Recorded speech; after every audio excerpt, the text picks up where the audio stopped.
let me elevate him only under myself. Let me put him in charge of my whole nation. And he does so. So we see, as Joseph did at that time when Pharaoh put him over all of Egypt, he certainly realized why he had had to spend all those years in prison, why he had taken him this long to be elevated to this purpose and for this reason. But even in that, Joseph knows that I've come through all this and now God has put me here. I'm a Hebrew over an Egyptian nation. I have my own home, my own servants, all of these things. But he still probably tries to realize, why me? Why do I have to be the one? Or why, God has certainly turned something horrible in the sale of my body into slavery, and he's turned it around to good. But here I still am away from my homeland. Why am I here in Egypt? So this is the story we're going to continue when he's reunited with his brothers, because that's going to reveal to Joseph why he is in Egypt, why he's been elevated in Egypt. It's not just to help the Egyptians. It's not just to preserve the other nations that are going to come calling during the famine and that need corn, but there is a God reason why he is there, because Jacob, his brothers, his extended family, they are going to need substance, and they're going to need to be able to be taken care of, and someone needs to be there to take care of Israel. And so that's where Joseph finds himself. So when we pick up today's story, it's important, because if I just started out with chapter 44, we've lost part of what's happened here. We know that the famine has it's starting to bite. It's in year 2 of the 7-year famine. And back in the land of Canaan, Jacob and his sons, he's got 11 sons now because he still believes that Joseph is dead. They're starting to go hungry because the famine has wiped out their fields and they're in need. And they get word that Egypt has prepared for this. They don't know anything about Joseph. They don't know anything about what's happened, but they get word that Egypt has prepared for this, and they're selling corn. If you need corn to carry you through the famine, Egypt has it. So Jacob tells his sons, all except Benjamin, the youngest, tells those other 10 sons, go to Egypt and take this money and buy corn and bring it back to us so that we can try to sustain ourselves during this famine. Now he keeps Benjamin because he is still reeling from the death, or what he says is the proposed death of Joseph. Benjamin being the youngest, he certainly is clinging to Benjamin. If something were to tragically happen to his sons, he's still going to have Benjamin. So these 10 brothers go to Egypt, and of course, as all those who are asking for help, they go in front of Joseph. Now, if you read the story in chapters 42 and 43, they do not recognize Joseph. This is the interesting part. Now, about 22 years have passed since this young boy was sold into slavery, and now 2 years of famine and all this. A lot of times has happened. A lot of times gone by, and so he's a grown man now. The Egyptians look a little different. They didn't believe in facial hair. They would shave, and a lot of the Hebrews would be fully bearded, and so they're seeing this clean-shaven man. Most of the Egyptian people who were in charge would wear a certain type of head gear that would cover most of their head.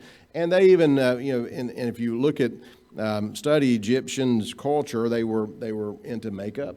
Even the men would wear certain makeup around the eyes. Anyway, whatever it is, they go in front of Joseph, and my guess is they weren't within 10 feet of him. He's up on a platform, and they can't recognize who this man is. But he knows them as soon as they hit the door. As soon as they come in, he recognizes, these are my brothers that sold me into slavery years ago, and here they are, and he knows why they're there. They're going to be begging for corn. So with that, he says in his heart, he says, I'm going to see, and this is the part of the story that we have to try to understand, the symbology of our spiritual nature. He is going to see if these are the same brothers that treated him so unfairly. Have they changed, or are they the same? Do they seem to have the same cold heart? He sees the 10 of them come in. He doesn't see his brother Benjamin. They come in, and he starts to play a game with them almost. He comes and he starts to claim that they are spies. Why are you here? We're here to buy corn. We have money. We come from the land of Canaan. And he goes, I perceive you to be spies. out to spy out our land and to steal and to rob us from their corn. And the brothers say, no, you got us all wrong. We're not spies. We're here because of you're offering corn for money. Joseph puts his brothers in jail for 3 days. He puts them in jail. They're sitting in jail for 3 days. They get out of jail, and Joseph greets them again and says, now, the only way you're going to prove to me that you're not spies is you've told me about your father, because Joseph asked him, and you told me that you had a younger brother.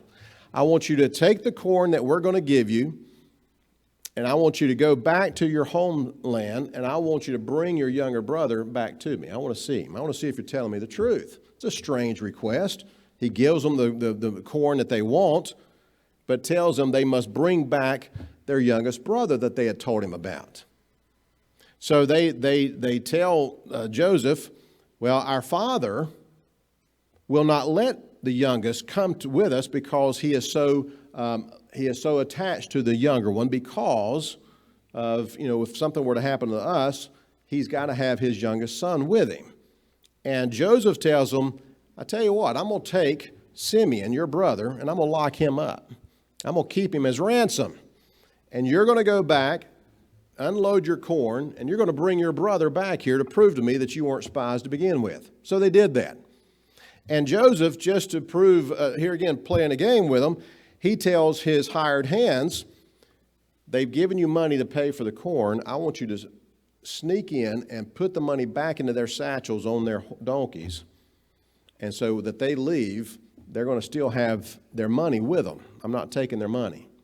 So they go back home to Jacob and tell Jacob this is what's happened, and that this man in Egypt is demanding to see Benjamin. And so when they come back, or they tell Jacob is fighting with them. I don't want to send Benjamin, because I've already lost my other youngest son. And Jacob makes a statement to the brothers. He says, my wife had 2 sons. He's referring to Rachel. He doesn't talk about Leah or the other 2 handmaidens. He says, my wife had 2 sons, and one of them is no longer with us. And Benjamin is the only one left of Rachel. There's an attraction, there's an attachment that Jacob has to Joseph and Benjamin. But they tell him, they say, well, Simeon's locked up, and we've got to take Benjamin back to get Simeon. So he relents and says, go back and take Benjamin with you. So they go back, and we're still getting ready to enter into the lesson today. They go back, and this time they go in front of Joseph, and he sees Benjamin. And when he sees his brother, you have to remember the connection that Joseph has with Benjamin, because they are the sons of Rachel. They are the blood brothers fully. And when he sees Benjamin, he departs the stage and he weeps in his chamber. He comes back after wiping his eyes, getting straightened up. He comes back and he greets the men again. And this is your brother, is it? And they start saying so. And he releases Simeon. And he tells his stewards, or his hired hand, I want you to do something else. I want you to give them corn again. I want you to do the same thing, put the money back in to the satchels, because when they came back the second time, they said, you put our money back. Here's our money again. We're going to pay double now. Our father, he saw all the money come back. He says, you're going to pay this and pay double. So they go back to Joseph and getting ready to pay double. So Joseph tells his stewards, put the money back in their packet. And this time, I want you to take my silver cup. This silver cup is a strange cup. As I studied this, I didn't like what I was reading about, these cups. But it is what it is. It's part of the culture. Back in those days, the Egyptian hierarchy, or the royalty, or the people that were over, they would practice what they would call divination, where they would politicize or prophesize, or they would even talk about what they think is going to happen in the future, and they would usually do this while they were drinking. And their cups that they would use made out of silver, and it had all kind of Egyptian inscriptions in it, things like that. And only royalty had these cups. So Joseph tells his steward, put my cup in the bag of the youngest. Put it in the bag of Benjamin. And I want you to let them go, and then I want you to overtake them. And that's where we're going to pick up in chapter 44, so that you can read along with us, and we're going to glean from what we can in front of us this morning. And it says, and he commanded the steward of the house, saying, fill the men's sacks with food, as much as they can carry, and put every man's money back in his sack's mouth, back in their sack. And put my cup, the silver cup, in the sack's mouth of the youngest, along with his corn money. And he did according to the word that Joseph had spoken. And when they, the brothers, were gone out of the city, and not yet far off, Joseph said unto his steward, get up and follow after the men, chase them down, and when thou overtake them, say unto them, wherefore have ye rewarded evil for good? What have you done? Is not this it in which my Lord drinketh, and whereby indeed he divineth? Yet ye have done evil in so doing. He's telling the steward, overtake them. I want you to tell them, I want you to stop them and say that y'all have stolen my Lord's silver cup. And he does this, and they basically deny it totally. Judah steps up and says, no, we didn't do it. None of us have done this. If you find that cup on our donkeys, we'll all become slaves to you. You know, I know my brothers, none of them would do this. So the steward goes through, and he goes through the donkeys, and he goes all the way down to the 11 brothers, and he goes down to the youngest one of Benjamin, and there's the cup. He brings the cup out, and the brothers are devastated, because to them, this meant sure death. I mean, you've just taken the highest ruling authority in Egypt, his Egyptian authority cup, and what are you going to do? So the steward says, come on back with me. And this, you imagine the long trip back of saying, well, this is it, boys. They get back in front of Joseph. Joseph condemns them for stealing his cup. And Judah, the one that actually came up with the idea, you remember when the brothers were going to put Joseph in the pit? And they all voted to do this except for Reuben. Reuben thought it was a horrible idea, but they all agreed they were going to put him in the pit. And remember, they put him in the pit, and then when he was screaming out, and they were eating their breakfast or whatever, they had a meal sitting there at the rim of the pit while he's screaming out for help, and they ignored him. Judah was the one who said, I got a great idea. Let's sell the kid. Let's don't kill him. Let's sell him. We'll make money off of this. Why should we kill him and we get nothing for it? Let's sell him to the Ishmaelites passing through, and we'll at least make money off this guy. So Judah is the one who is saying that back then, years before, but now in front of Joseph, who he still doesn't recognize, he's going to offer something. The whole purpose of this conversation that Joseph is about to have with his brothers, the whole purpose for Joseph playing these seemingly tricks on his brothers was not necessarily retribution. It wasn't necessarily to get revenge on these brothers for all that they did to him. Joseph had a lot of wisdom, and the story of Joseph is one that is similar to salvation itself, in that Joseph wanted to find out the hearts of his brothers. He knew the hearts of his brothers when he was in the pit. He knew when crying out and his brothers had no compassion on him, when they would make fun of him and laugh at him. He knew how hard they were back then. But now he is wanting to see if something has changed, and it has changed. Over these 20 years, those brothers' hearts have melted because there's guilt that has driven them for these 20 years, knowing what they did to Joseph and how they lied to their father Jacob about his death. Judah, no doubt, is the one that is sinking into this despair of guilt, even to the point where when he is talking to Joseph and trying to give an excuse, he says, I can't explain this other than God above is punishing us for our iniquity. He admits to Joseph, who he doesn't recognize, that this is all retribution from God because of something we did years ago. Joseph hears this, and he knows what he's meaning. He knows what he's talking about. So Judah, the one who's decided to sell him, is saying, this is all, I've had this guilt for 20 years. I knew this was coming. This is God's revenge on us, and we're here. We are here. We're going to pay the price. We're going to be your slaves forever. My brothers are going to be your slaves forever, so just accept that. That's all we can do for what Benjamin has done. Joseph says, oh no, I'm not going to do that. I'm not going to keep all of you guys slaves. I'm going to keep the brother. I'm going to keep Benjamin because he's the one who stole it. I'm going to keep him as my servant and my slave. And Judah speaks up again and tells him that if we go back to our father without Benjamin, our father will die. He says, I know the grief that my father has had. And he tells Joseph, because he had a wife with 2 sons, and one of those sons is gone, is dead. And if we don't go back with this second one, our father will die. So let me make this deal with you. If you will allow Benjamin to go back with my brothers, I, Judah, will be the sacrificial lamb. I will stay here, and I will be your personal servant for the rest of my life. Just don't take my youngest brother, Benjamin. Joseph hears this, and he knows what repentance is.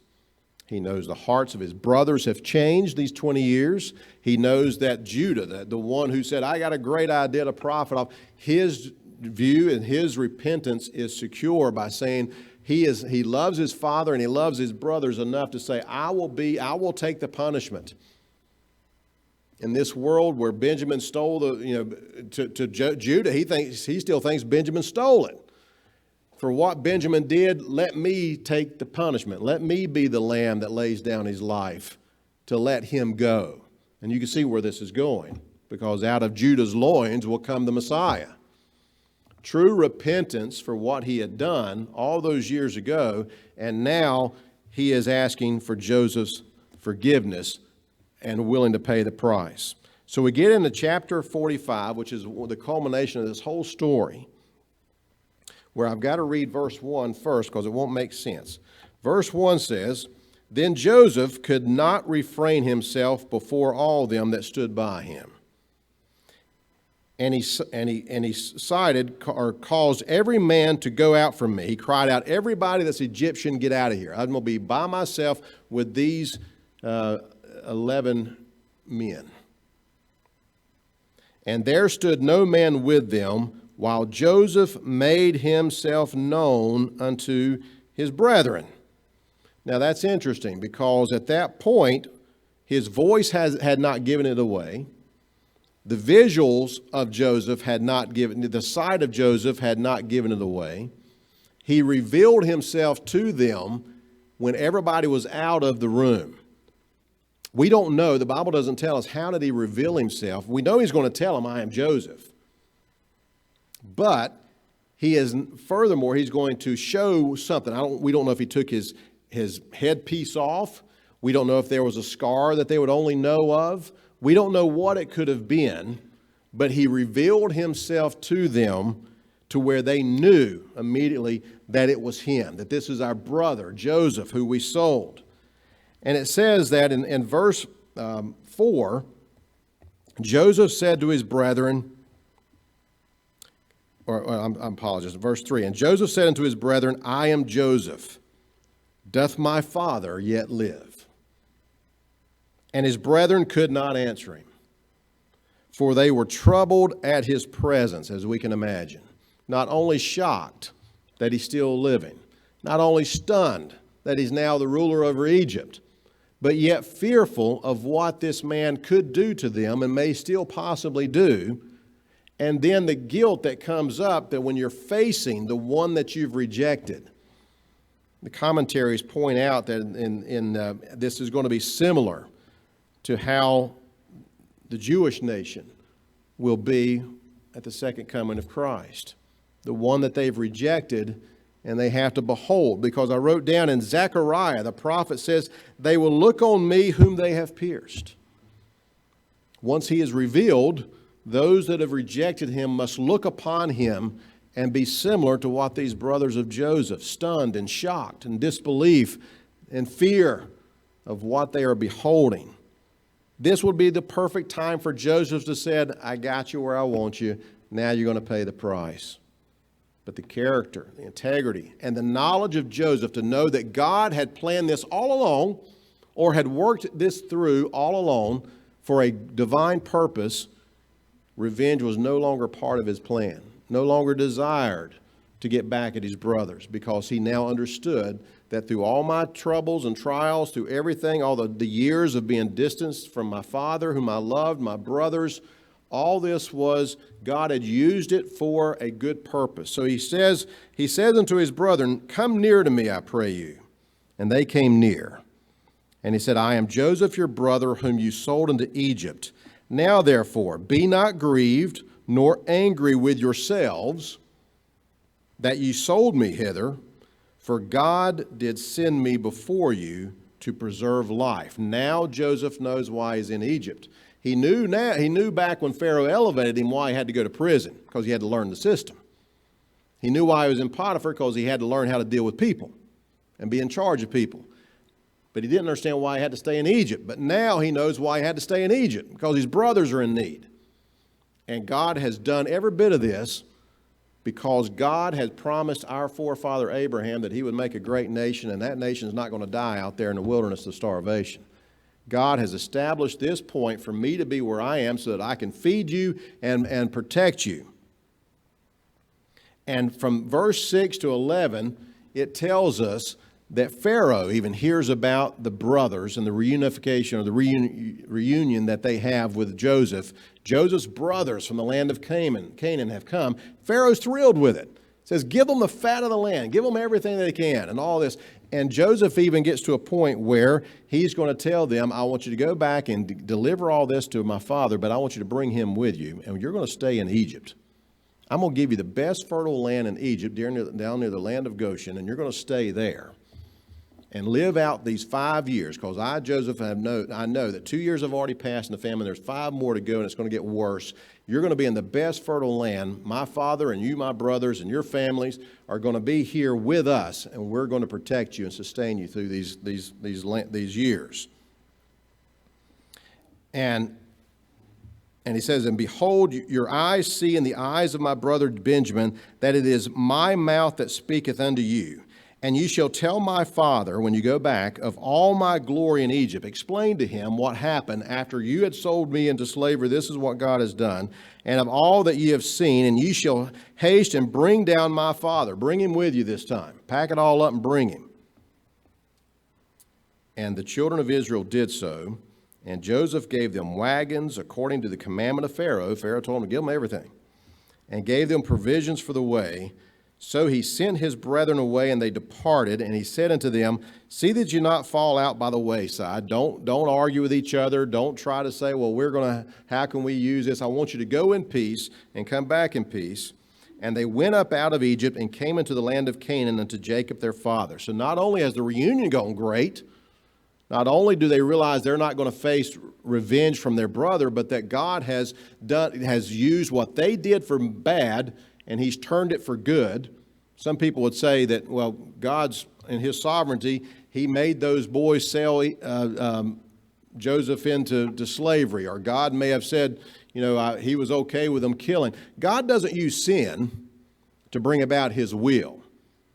He will react upon the sinful nature of man, and when they do things that are wrong, and he may, who knows, when the brothers were going to kill Joseph, and instead, Judah spoke up and said, I got a great idea. Let's sell him instead. Now, that could have been of God. God could have said, these guys, their sinful nature is to kill their brother. I'm not going to bless that. I'm not going to sanction that. I'm going to twist it around. I'm going to change it.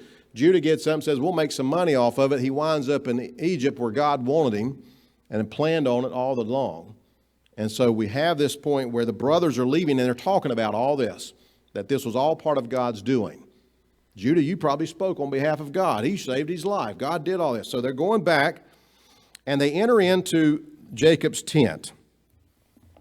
And they told him, they go up to Jacob, and they basically say, Joseph is yet alive, and he is governor over all the land of Egypt.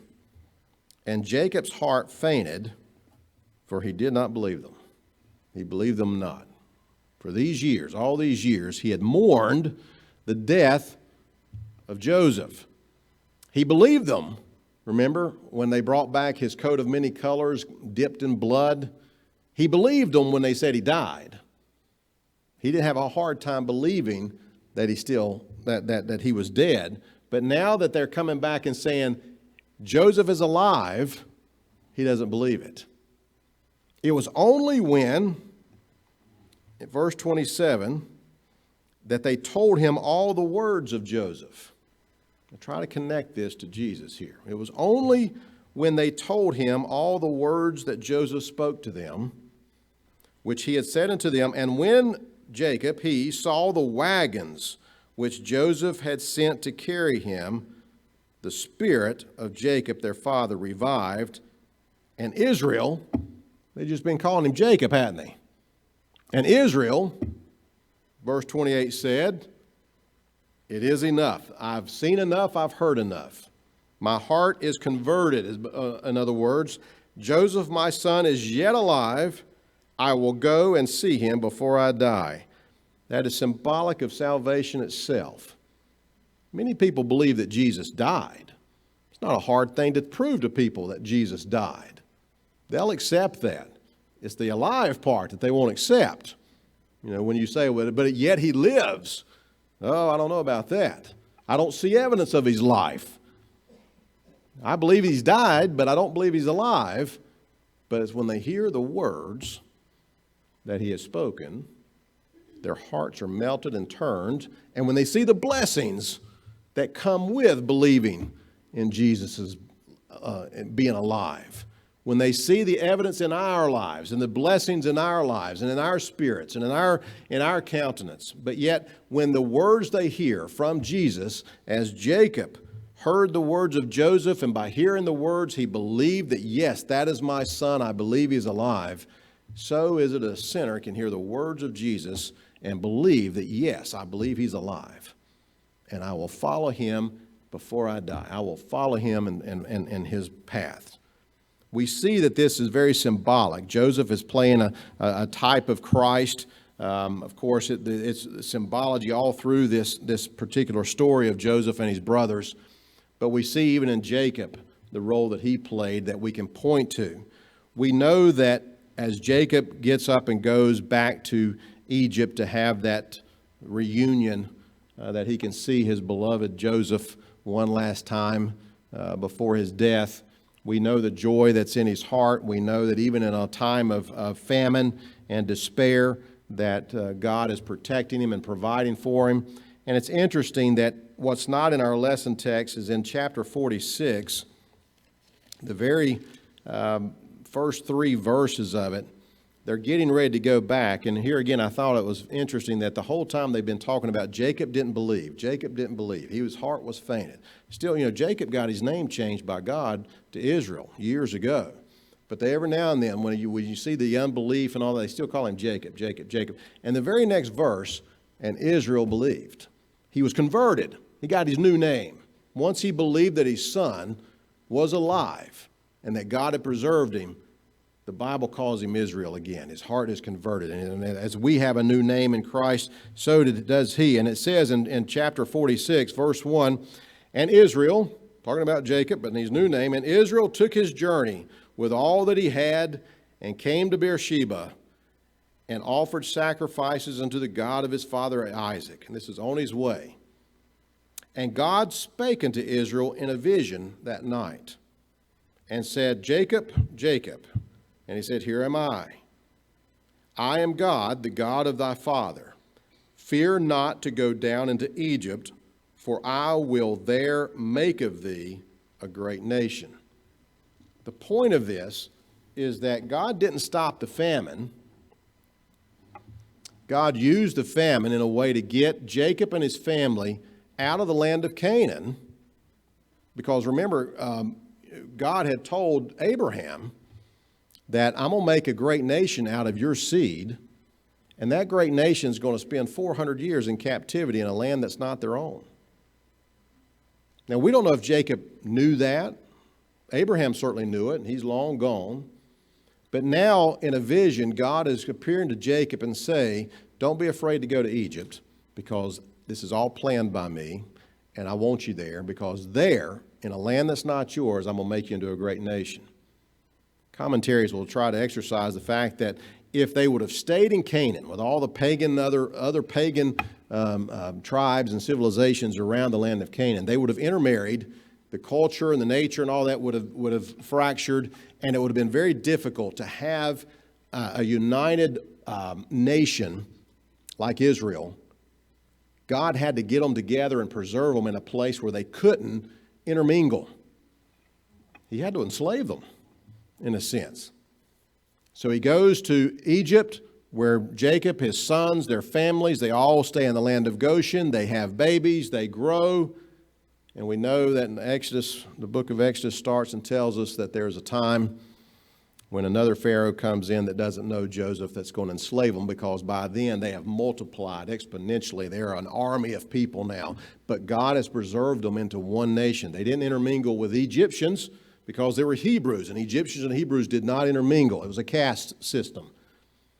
So the whole purpose of growing the nation of Israel, where the bloodline can produce the Messiah, they were going to go to Egypt and would be enslaved for 400 years. Purpose being that God got them there for a reason, and everything that happens is not necessarily, everything that happens to us is not directly brought on to us by God. There are things that happen to us that are devastating, and God had nothing to do with it. Sickness and all these disease, God does not produce that. But he can take these things and redirect them to help us in our lives. And in this case, where Joseph, who lived his whole life, the prime years of his life, thinking that my life is over, now sees the connecting dots of what God has done. And when he finally gives his father and his brothers the land of Goshen, and he sees them there, and he knows how great God is, that God allowed this to happen and worked it all through his life and used him to direct this. It's not only something that would preserve Joseph's knowledge of God forever, and he would tell his sons about it, but it's for us, the beneficiaries of reading the book of Genesis, that we know that God is always directing whatever, or reacting to whatever is taking place to his good. His will happen, and we are wanting to be in his will. That is our goal, to always be within his will and allow him to direct our paths. Next week, we're going to get into the final story of the patriarchs. We're going to actually talk about the death of Joseph and Jacob and how they die well. And this will put an end to the discussion on the patriarchs with the death of Joseph. So we hope to see you then. Hope you have a good week.